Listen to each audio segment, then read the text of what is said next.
24 घंटे में 115 हवाई हमले, नेटो है डरपोक, ज़ेलेंस्की का खुलासा। 24 घंटे के अंदर रूस ने यूक्रेन पर 115 ड्रोन से हमले करके साबित कर दिया कि भले ही संयुक्त राष्ट्र महासभा में रूस के खिलाफ यूरोप और अमेरिका ने मोर्चा खोल दिया हो, लेकिन रूस जरा भी झुकने वाला नहीं है। सबसे हैरानी की बात तो ये है कि यूक्रेन पर नए रूसी हमलों के बाद राष्ट्रपति ज़ेलेंस्की ने एक टीवी इंटरव्यू में दावा किया कि नेटो देश रूस के खिलाफ खुलकर युद्ध करने से बच रहे हैं और कहीं ना कहीं नेटो देश पुतिन से खौफ खा रहे हैं।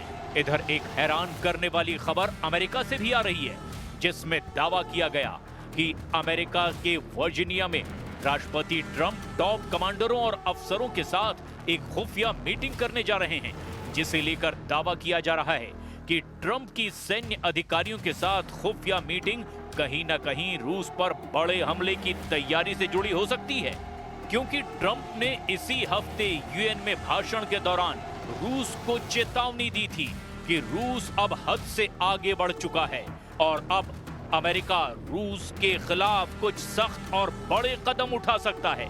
लगभग 1312 दिन से चल रही रूस यूक्रेन जंग तीसरे विश्व युद्ध में बदल चुकी है। रूस के विदेश मंत्री सर्गेई लावरोव ने 48 घंटे पहले ही कह दिया था कि रूस इस वक्त नेटो के साथ सीधी जंग में है और इसके नतीजे बेहद विनाशकारी होने वाले हैं। हम शुरुआत करते हैं यूक्रेन पर रूस के ताजा हमलों से, जिसने ज़ेलेंस्की के होश उड़ाकर रख दिए हैं। 115 ड्रोन से यूक्रेन पर हमले, अमेरिका और नेटो के एयर डिफेंस फेल। लगभग 36 घंटे पहले ही अमेरिका के राष्ट्रपति ने ज़ेलेंस्की से मीटिंग के बाद ऐलान कर दिया था कि रूस को यूक्रेन जंग हरा सकता है। ट्रंप ने यह भी दावा किया था कि यूक्रेन नेटो और अमेरिका के हथियारों के दम पर रूस से अपनी जमीन वापस भी छीन सकता है और हो सकता है कि यूक्रेन रूस की जमीन पर भी कब्जा कर ले। ट्रंप के इन बारूदी और बवाली बयानों को सुनने के बाद ज़ेलेंस्की बेहद खुश हुए थे और उन्होंने जल्द ही रूस को हराने का भी ऐलान कर दिया था। नेटो और अमेरिका से मिली नई हथियारों की खेप भी ज़ेलेंस्की के दिमाग को खराब कर चुकी थी। ज़ेलेंस्की ट्रंप के उस दावे को सच मानने लगे जिसमें ट्रंप ने कहा था कि रूस कागजी शेर है और उसकी सैन्य ताकत कमजोर हो चुकी है। ज़ेलेंस्की ने भी ट्रंप के बयान को गेम चेंजर बताते हुए रूस पर हमले शुरू कर दिए, लेकिन जैसे ही यूक्रेन ने मॉस्को के आसपास और दूसरे शहरों पर हमले शुरू किए, रूस ने ताबड़तोड़ हमले यूक्रेन पर शुरू कर दिए। जरा देखिए ज़ेलेंस्की को रूसी हमलों से कितना भीषण नुकसान हुआ है। यूक्रेनी सैन्य अधिकारियों ने खुद माना है कि रूस ने रात भर में यूक्रेन पर 115 ड्रोन से हमले किए हैं, जिससे यूक्रेन को भारी नुकसान हुआ है। अब तक ये पता नहीं चला कि रूस के 115 ड्रोन हमलों में यूक्रेन में कितने लोगों की जान चली गई है। यूक्रेनी वायुसेना के मुताबिक उत्तर, दक्षिण, पूर्व और मध्य यूक्रेन में अलग अलग जगहों पर 97 ड्रोन गिराए गए, जबकि यूक्रेन पर 17 जगहों पर रूस के ड्रोन हमले कामयाब हुए। दक्षिण पूर्वी शहर ज़ापोरिज़िया में एक सुपरमार्केट पूरी तरह से क्षतिग्रस्त हो गया। वहां धमाकों के बाद भारी नुकसान की खबरें हैं। रूस ने 26 सितंबर को दावा किया था कि उसने पिछले हफ्ते यूक्रेन में सैन्य ठिकानों पर उच्च सटीक हथियारों और मानव रहित ड्रोन से एक बड़े पैमाने पर हमले किए थे, जिसमें से 6 सामूहिक हमले यूक्रेन पर किए गए थे। 20 से 26 सितंबर तक रूसी हमलों में यूक्रेनी सैनिकों के सैन्य गोला बारूद डिपो, सैन्य हवाई क्षेत्र संरचना, लंबी दूरी के हमलावर ड्रोनों के उत्पादन केंद्रों पर हमले किए गए थे। रूसी रक्षा मंत्रालय का दावा है कि रूसी सैनिकों ने 7 दिन में यूक्रेन की 4 बस्तियों और 2000 से ज्यादा इमारतों पर कब्जा कर लिया है, जबकि यूक्रेन का दावा है कि उसने दक्षिणी रूस की सबसे बड़ी तेल रिफाइनरियों में से एक पर ड्रोन हमला किया, जिसमें रूस को भारी नुकसान हुआ है। Ехал, вот передо мной осколки лежат, всякие там, не знаю, железяки. Понял, что прилет, хотел отъехать резко, начал отъезжать, но сразу же прилетело. Ну и все, и подушки стрельнули, и машина докатилась, ну, чуть дальше от места прилета. रूस पर बड़े हमले की तैयारी, ट्रंप की खुफिया मीटिंग। एक तरफ नेटो देश रूस से बड़ी जंग की भीषण तैयारी में जुटे हैं, तो वहीं नेटो देश फ्रांस, पोलैंड, जर्मनी, ब्रिटेन रूस को कड़ी टक्कर देने के लिए सबसे आधुनिक हथियारों को रूस के खिलाफ इस्तेमाल करने की सोच रहे हैं। कुछ खबरों में तो दावा किया गया कि जब से राष्ट्रपति ट्रंप ने रूस और पुतिन के खिलाफ आक्रामक बयान दिया, अपने कड़े तेवर दिखाए, उसके बाद से नेटो और यूक्रेन के हौसले काफी बढ़ चुके हैं।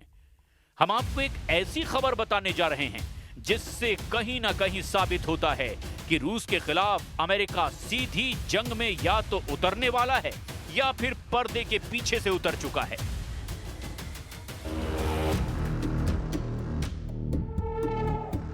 राष्ट्रपति ट्रंप को सत्ता में आए 9 महीने से ज्यादा का समय बीत चुका है, लेकिन जिस दावे के साथ वो सत्ता पर काबिज हुए, वो दावा तो हवा हवाई ही साबित हो रहा है। शांति स्थापना की जगह अब ट्रंप ने रूस के खिलाफ खुद जंगी मोर्चा खोल दिया है।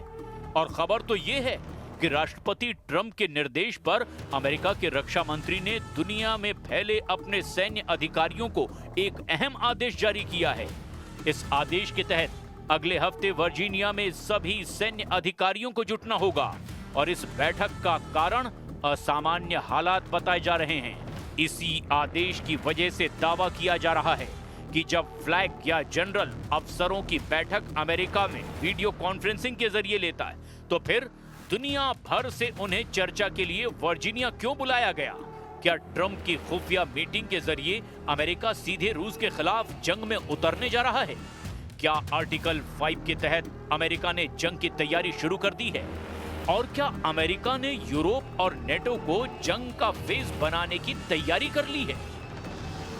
Проводились буквально по линейке, без какого-либо учета этноконфессиональных факторов. Еще один наглядный пример, спровоцированный Западом кризис на Украине, руками которой НАТО и Евросоюз хотят объявили уже моей стране настоящую войну и прямо в ней. नेटो है डरपोक, ज़ेलेंस्की ने मांगी टॉम हॉक मिसाइल। यूक्रेन काफी लंबे वक्त से रूस की तेल रिफाइनरियों पर हमले कर रहा है, लेकिन इसके बावजूद रूस के हमले कम होने की बजाय और तेज और घातक होते जा रहे हैं। नेटो देश पोलैंड, रोमानिया, एस्टोनिया पर भी रूस के आक्रामक तेवरों से हड़कंप मचा हुआ है। इधर 12 घंटे पहले ज़ेलेंस्की ने नेटो पर गंभीर आरोप लगाते हुए साफ कहा कि नेटो पुतिन से डर रहा है और रूस के खिलाफ खुलकर जंग करने को तैयार नहीं है। ज़ेलेंस्की ने नेटो के ढीले तेवरों को देखकर अमेरिका से टॉम हॉक क्रूज मिसाइल की मांग की है ताकि मॉस्को तक रूस को गहरी चोट पहुंचाई जा सके। नेटो है डरपोक, ज़ेलेंस्की ने मांगी टॉम हॉक मिसाइल। ब्रिटिश अखबार द टेलीग्राफ के रिपोर्ट के मुताबिक यूक्रेन के राष्ट्रपति व्लादिमीर ज़ेलेंस्की ने ट्रंप से बंद कमरे की मीटिंग में टॉम हॉक क्रूज मिसाइल देने की मांग रखी है। रिपोर्ट के मुताबिक ट्रंप ने ज़ेलेंस्की की मांग को समझदारी से सुना और सकारात्मक संकेत दिए। हालांकि उन्होंने कोई साफ वायदा नहीं किया, लेकिन ज़ेलेंस्की का दावा है कि ट्रंप ने कहा, "We will work on it." Tomahawk missile आधुनिक युद्ध के सबसे खतरनाक हथियारों में गिनी जाती है।